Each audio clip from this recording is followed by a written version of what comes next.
How many vaccine deaths are considered acceptable? How many heart attacks, miscarriages, blood clots, or neurological side effects are considered to be an appropriate trade-off for the value of the vaccines? How about episodes of Guillain-Barré syndrome, myocarditis, and life-threatening hospitalizations? How many of those who are now permanently disabled are deemed an acceptable price to pay to conquer this virus?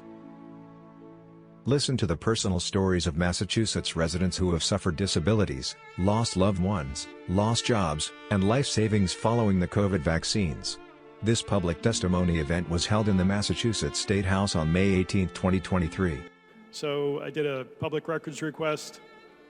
I have 500,000 unredacted death certificates from Massachusetts.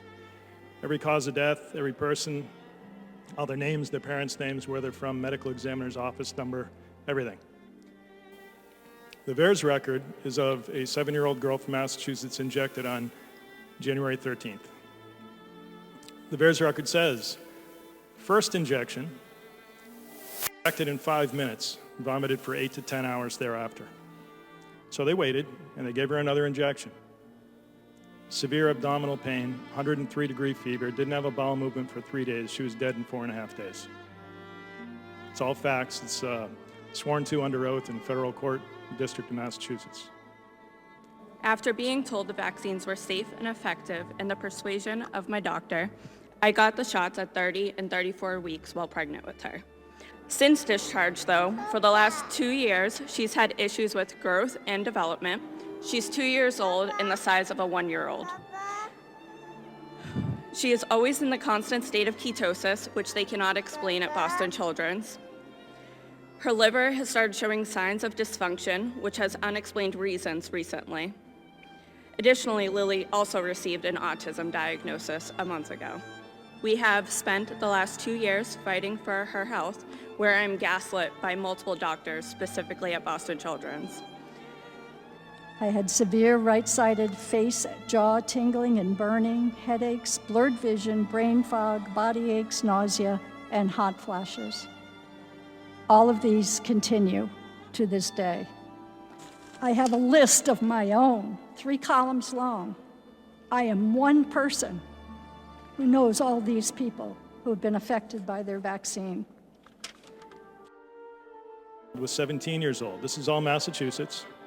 She reacted almost right away with a bad headache. She went to her primary care physician twice that week, and when her headache resolved, she got her second injection. She died of a cerebral venous sinus thrombosis, a hemorrhagic stroke. Her head tried to push her brain down through her neck. Horrendously painful.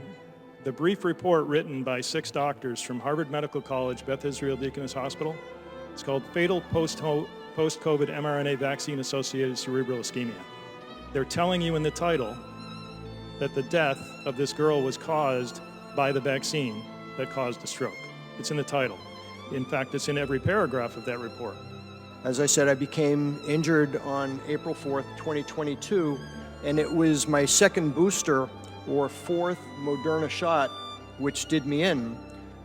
I've been diagnosed with POTS, which is a dysautonomia type of situation where my body can't control its autonomic functions. I have peripheral neuropathy. I also have developed a heart issue, which is, they call it bigeminy heart, where I have a very erratic heartbeat. And I've developed tinnitus, which, as I'm speaking right now, my ears are ringing so loud, I can barely hear myself talking. And I am a journalist. I work for the largest news organization in Western Massachusetts. I was told not to submit any ideas or stories, to do stories about vaccine injuries at all. I can't tell you how ashamed I am of my industry. I'm a pilot for an airline based here in Boston, and we were threatened that if we didn't take it, we'd be fired. I still said no. And I watched my colleagues, under coercion, go ahead and take it.